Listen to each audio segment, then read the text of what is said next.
everyone, welcome back to Ask Nutritionist Deepa's easy, quick, flavorful and good for you recipe videos.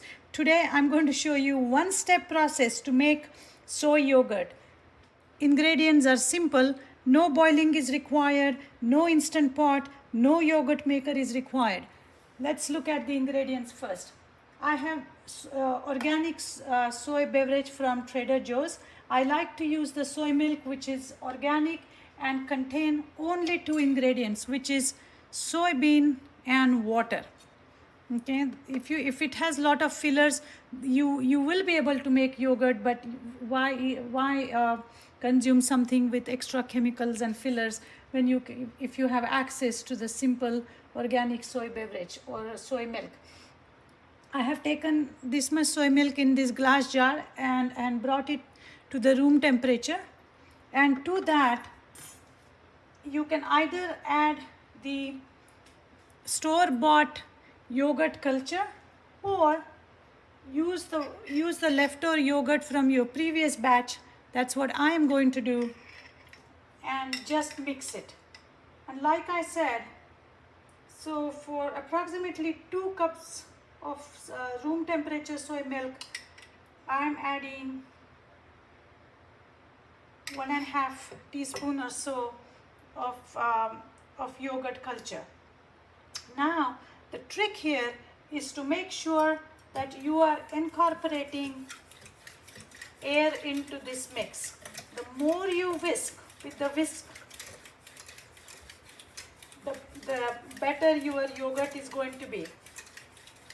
And as I said, you don't need an instant pot or yogurt maker, or there is no boiling required. Once we mix it and you see this foam on top, that's all it needs. You're going to put the lid on and put it in the cabinet at a warm place. As I mentioned, make sure you are whisking it until you see the foam on top right here. The more you incorporate the air, the better the fermentation of this yogurt is going to be. So you just put the lid on and put it in the cabinet somewhere warm for overnight. I have seen in the summertime the yogurt starts to get the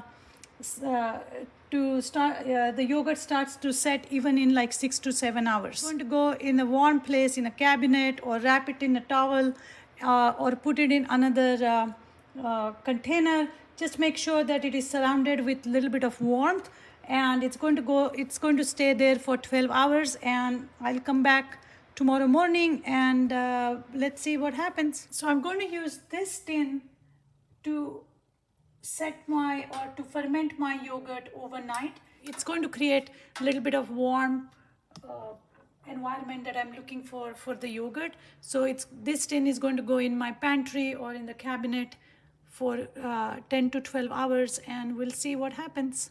So it's been 12 hours. Let's see. Moment of truth.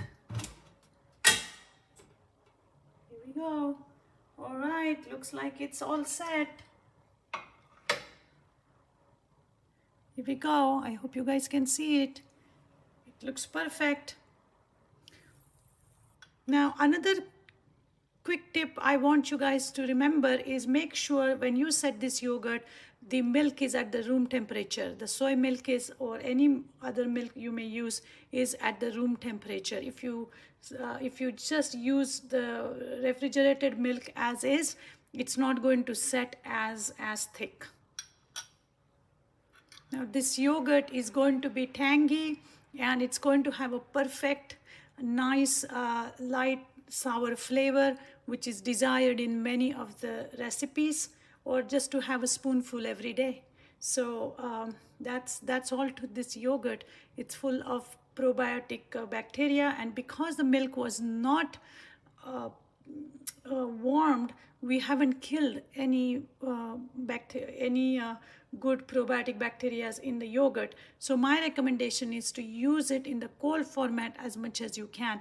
Once you heat it up, you are going to destroy the probiotic in there. So once the yogurt is set overnight or in few hours, depending on the heat and humidity, you can put it in the refrigerator and it will stay there for 3 4 5 days up to 8 days depending on the weather again. And now you can use the culture or the leftover yogurt from this bottle to set your uh, next batch of yogurt. But I just want to show you guys how this looks. This is perfect. Now you can use this sparingly to make kadhi or in your curries, and with your oatmeal, overnight oats. You can put some blueberries, other fruit, and have a parfait. The possibilities are endless. Uh, I to I have not tried making this yogurt with almond milk or coconut milk, but that's my plan for next time. So those who cannot eat soy will have choice to do it. But as of now, this is a perfect soy yogurt which was done without instant pot, without yogurt maker, or even boiling the soy milk. It was literally a two-step process. I hope you will enjoy it. Please send me your comments, subscribe, and share. Thank you, and I will see you next time.